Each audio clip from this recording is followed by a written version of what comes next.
Hey everybody, and welcome back. My name is Sue and I'm from OML Embroidery, and today we are going to be talking about quilting in the hoop.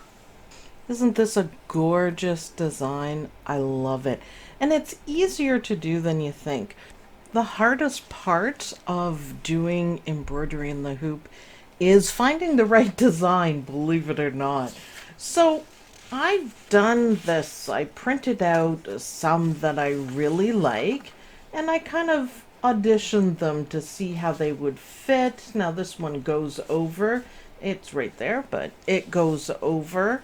This is the one I did right in the middle, and I think that's beautiful.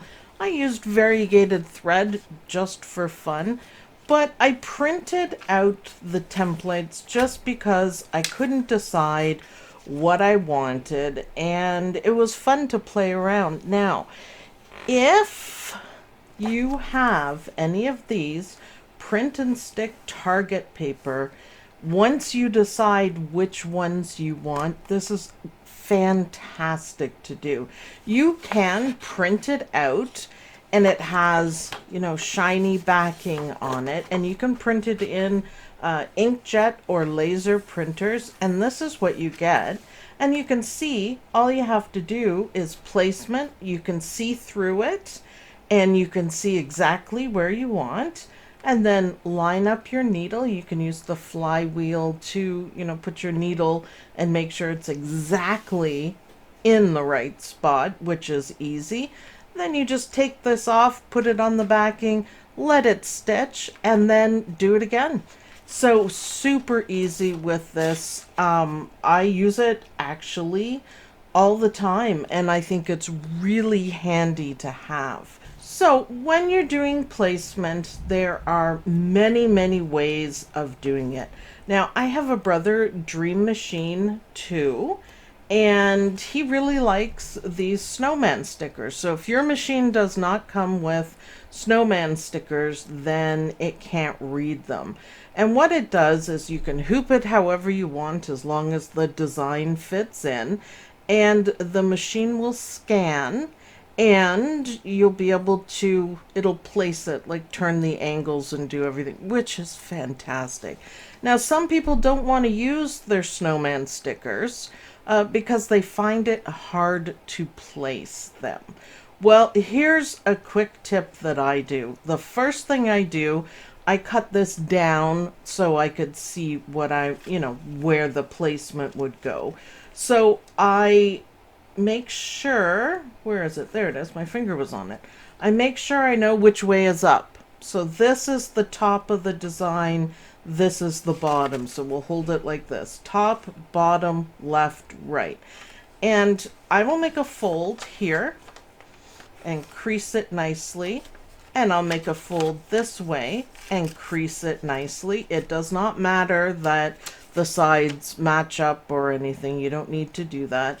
And what I'm going to do is place it how I want it. Now I can see, and I think that looks great. Little bit of an adjustment, but you can see that it's lined up perfectly. And, you can balance out these parts if you want, but I'm not that worried about it.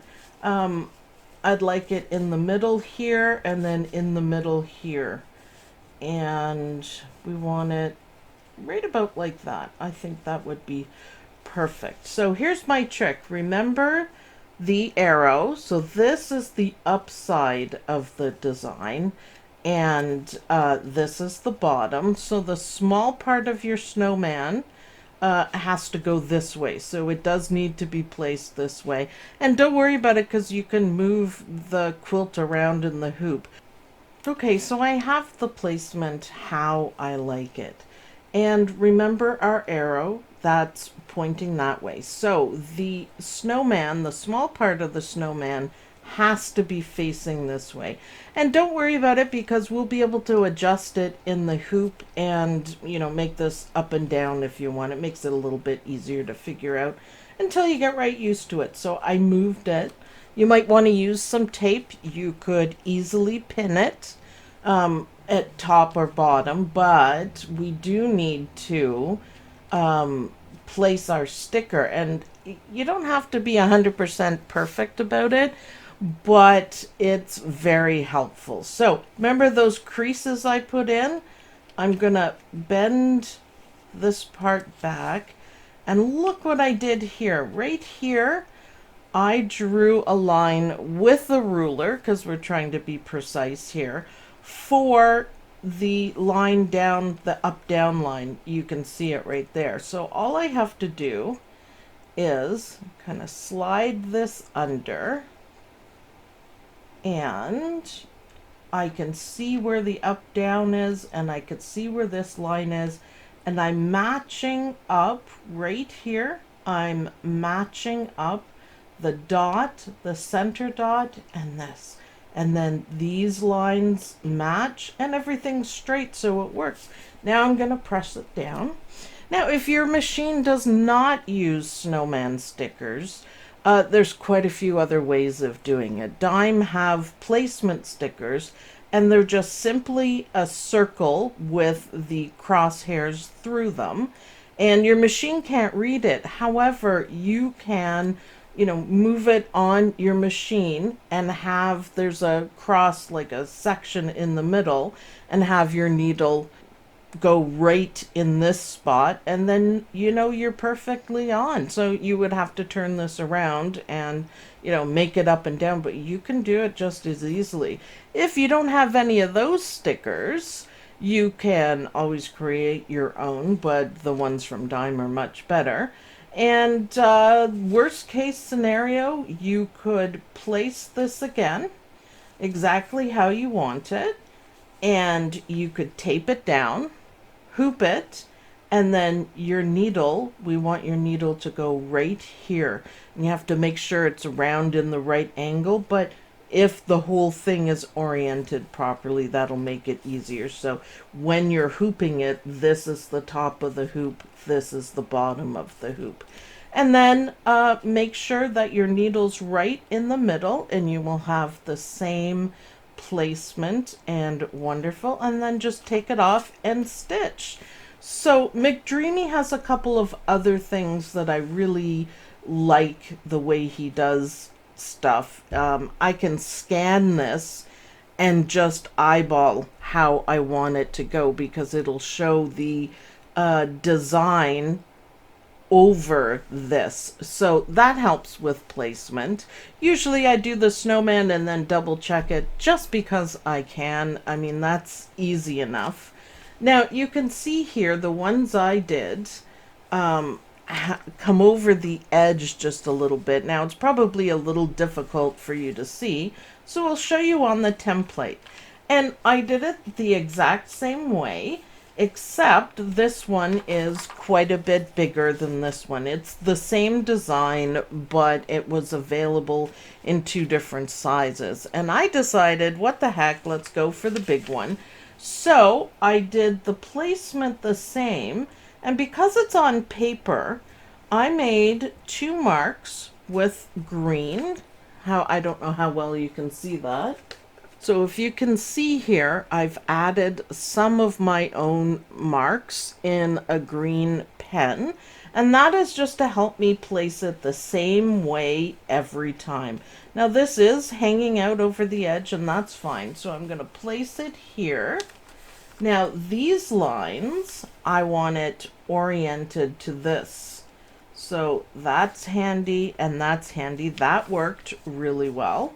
And then these lines are for the edges of these, because I want this to be just a little bit over the edges.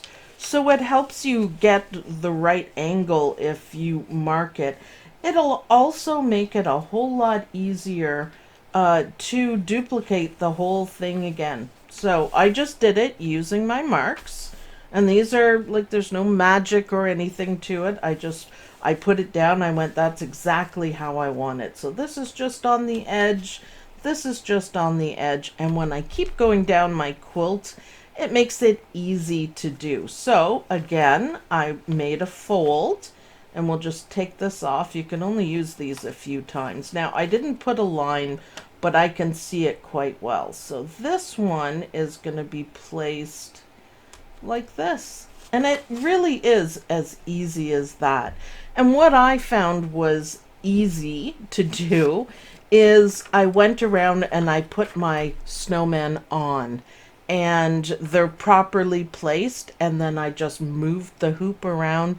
And I'll let you know, it's easier than you think. This whole design was 5 minutes. This was 3 minutes. But this whole design is 5 minutes, and I have to do it 5 times. So that's not too bad for having a quilted quilt top. And I think it's just fantastic. There are designs. Anita Good Design has a whole bunch. Dime has some really pretty ones. I want the little pebbles. I really like the little circles. My favorite are the feathers. And these gorgeous designs, all the ones in yellow, they are from Sarah Vedler. She has a pack of them, and it's different shapes, different sizes, but all gorgeous feathers. So afterwards, after I get everything quilted, I still need to quilt, the sides and the bottom. So I'm going to keep these because there's so many things you can do with it, or get something smaller that fits properly, or one like this. So what I do is I keep these in a Ziploc baggie, or a folder even, or a binder with, pockets in it. And I do put the name on the back, and maybe even where I can find it in the folder. So the name of the designer, and then I know where to find it for next time. And by the time you do a few of them, you'll have a whole handful of designs, different sizes, everyone's that you use. It'll save paper, and it'll save you, printing out everything again and again. And of course, you can do the same thing with the print and stick Target paper. You just put it back on the other side, and just keep it, and you can store it the same way, and you should be able to write on it as well. So that, a couple of quick tips there. It's easier than you think, and I'm so happy how it kicks up my embroidery. You can quilt anything. So we're gonna, in the next video, we're gonna take it to the machine, but I just wanted to give you guys a few tips on what you need to do. So I find the best hoops to use are these wonderful dime monster hoops, or snap hoops, depending on what kind of a machine you have. This is how you store them, and it's really important that you keep this. The other thing is it has a handle so you can hang them up. I tend not to hang up my hoops. There's the handle, because I'm afraid they're gonna fall and break somehow. Ask me how I know. It's very annoying when a $600 hoop falls and breaks. The best part about this is, and I'm sure you've seen Eileen Roche do this, you have it on your machine, and when you're going to your next snowman or marking or anything, you just hook this up on your machine. You move the quilt very easily, and then, you kind of half center it in there, and then I press the scan button and McDreamy scans it. So doing 5 repeats of the same design is really easy. You don't have to be precise. It does not leave any marks on my quilt at all. I have a couple of pins in it. I'm not too big on pins in my embroidery machine, but I did take them off before I stitched. So you can see how easy it is to complete. Let yourself out, Tank. There you go. To complete and add so much to your embroidery and your quilting. I will tell you that I pieced this by myself on my sewing machine, and then I stitched it onto the back fabric, and then the back fabric is spray basted and you can baste if you want, spray basted onto the backing, and that's what I hooped. Now I will be, and you can actually add the backing fabric. This is probably hard to see, but all of this gorgeous, gorgeous quilting stitches will show up on the back. So it's just a preference, but that's your basic quilt sandwich, and it just fits nicely in the hoop, and you just switch everything around. So I hope you guys will give quilting in the hoop, quilting designs, quilting anything, or even design placement a try. Print out your templates, place them, leave yourself a mark so you know where to put your needle, and it's easier than you think. In the next video, we are going to take this all to the machine, and I'm going to show you how McDreamy places it and the 3 or 4 ways that you can do it depending on what kind of machine you have, and how easy it is to move to the next one. So thanks everyone for watching. Don't forget to like this video and subscribe to the channel to let me know that you want more videos just like this. And I'll see you guys in the next video. Bye!